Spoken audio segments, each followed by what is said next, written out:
Hello and welcome to this gouache tutorial where I'm going to be showing you how I'm painting a 8 by 10 inch coastal scene on cold press illustration board. The original photo was taken in Big Sur. I did a road trip there and the coastline was just beautiful. So this is kind of a zoomed up photo of the coast. Now, what drew me to this photo was the atmospheric cliffs in the back and the really high contrast rocks in the midground. The tricky part about this is that I want to make the midground rocks a little bit more exciting than they look in the photo. I want to see if I can play with colors in the shadow and also in the light, right? Not just have that kind of pale yellowish rock tone. So let's see how this painting turns out. Definitely is a challenge. Right now, I've toned my canvas and you can see that I've actually sketched out my painting using pencil and I have some grids overlaid on top to help me with composition. Now, grids is a really great way to help you compose. I cover this in my digital painting mentorships and it just helps me be more aware and intentional of where I'm placing my most important elements of my painting, my focal point, and it helps me design with intention. Now, obviously things are going to be covered up as I paint, but it really helps me get a nice foundational lay-in when I sketch it out with pencil first versus going right into it and painting right away. So as you can see right now, I'm blocking in a relatively light, pretty transparent layer for my first pass. I really want to just block in that big mass of atmospheric rocks in the back. They feel so blue. And I just love the hints of light touching those rocks in the back. And I really want to make sure I capture that contrast in those atmospheric rocks and the foreground rocks. Now, the foreground or midground rocks are going to be pretty tricky because there's lots of little grooves in them. And this was taken probably during mid-ish day or early afternoon. So it feels like pretty top-down-ish lighting. And that's always lighting that I feel is pretty tricky. So right now I'm just trying to make sense of how I'm going to design and organize those shadow shapes, right? It's really going to be dependent on design. This painting is going to be dependent on how I compose my light and shadow shapes. So that's why I really want to make sure that I'm designing with intention. I'm not just putting shapes down willy-nilly, and I'm using my flat brush like I always do to really capture those graphical shapes first. I'm not going to just kind of throw down things without thinking because I'm just going to have to pay for it afterwards, right? If I don't really plan ahead in the beginning, I basically spend more time paying for my mistakes and paying for my lack of planning afterwards. And that's where grids come in handy too, right? When I take the time to compose with grids, I'm really laying the strong foundational work. So I'm not fixing and guessing and huffing and puffing and problem solving ineffectively later on. Now things are going to look pretty abstract in the beginning because I'm going to try to use a tone of my paper or of my canvas for the light side. Now, I apologize, it's a little bit cut off here. I wasn't aware that my camera had cut off the bottom part, but I'm just trying to block in those smaller rocks in the foreground. Now, there is a little bit that I want to redesign. I want to try to make the white part of the water, that froth coming in, I want to try to make that more of an S-curve to lead your eye more into the painting. So right now in the photo reference, they're kind of streaks of white, right? I want to try to redesign that. And that leads me to a really good point where when you're painting from a photo, you don't always have to copy every single thing that's in that photo, right? Your job as an artist is to take what's in front of you, redesign it, and make it better. Nature provides you with inspiration, but you can always choose what to take away and what to add in, right? So I'm constantly thinking about that because it's really easy to get into that mindset of like, oh, whatever it's in front of me, I'm going to copy. but that's not always the case, and it shouldn't always be the case. I like to say that restraint is sometimes more important than profusely adding things in, right? Being selective is a skill that can be more important than knowing how to paint really well or knowing how to copy really well. Knowing how to copy really well will get you only so far. Knowing how to select what goes in your painting, what doesn't go with your painting is next level skill, right?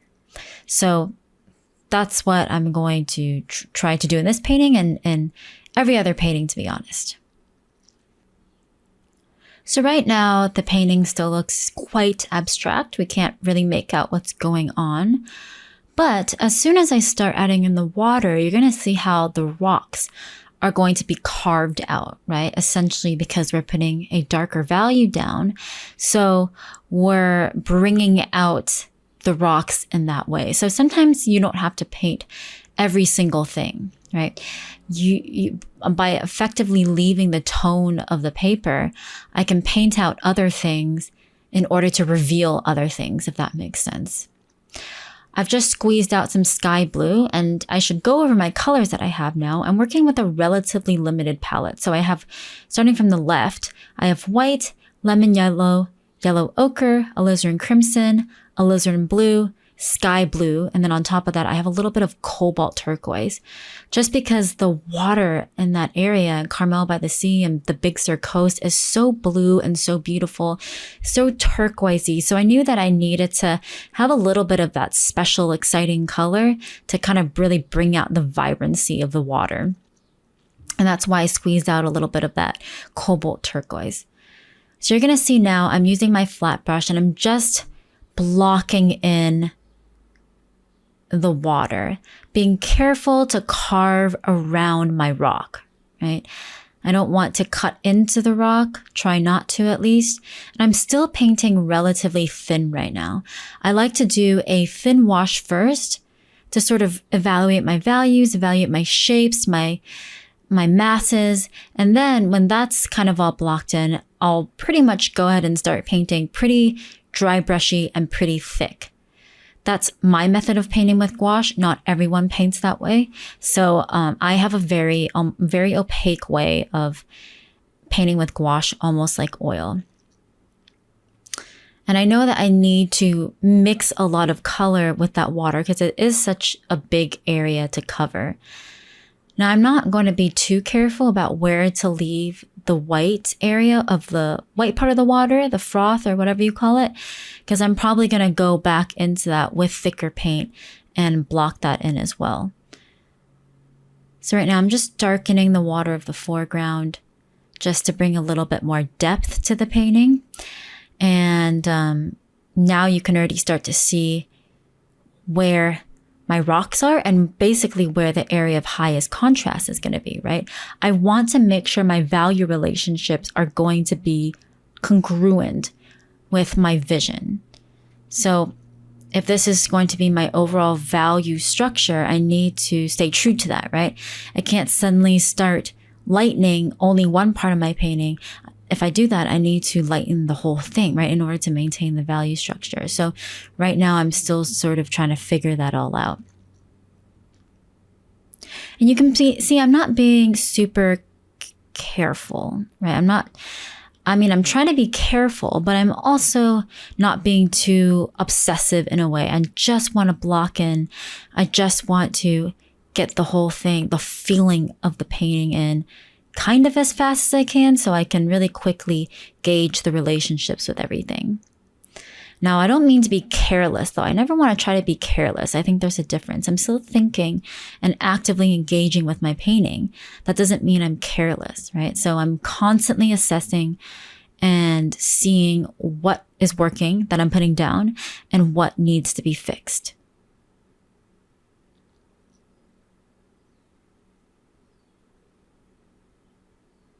You can see I'm doing a bunch of variations in the color and some of the ocean. In some areas, I'm adding a little bit of more turquoise, cobalt turquoise, in some areas a little bit more sky blue. And in some areas in the foreground, I'm adding more ultramarine and a little bit of yellow ochre just to desaturate that blue a little bit. That's going to give me different variations of blue in this while everything is still water, right? So I'm not just sticking to one kind of blue. I'm already shifting slight temperature within my hue family of the umbrella of blue. So some cooler blue in the background with cobalt, and some warmer blues with ultramarine in the foreground, right? So I'm trying to create depth that way as well. I'm not just picking one blue and just putting that down. I'm already trying to get subtle temperature variation in the water that way. Now, as you can see, I'm starting to block in my focal point, those rocks. And this part can be kind of scary because I'm almost afraid to, I guess, lose that simple graphicness that I have. And this is going to be tricky just because there's so many textures going on, and my job is to hopefully not get distracted by all that texture and still be able to see the big picture. So right now I'm just putting down a darker yellow ochre because the rocks down there are a little bit darker. Actually, because the tops of the rocks, I think, are covered in bird poop, and that's why they're a little bit lighter. So there's this kind of subtle gradient going on in the rocks from light to dark because there's so much bird poop. But like I said before, I don't want to just stick with this boring-ish, yellow for the rocks, like yellow ochre mixed with white.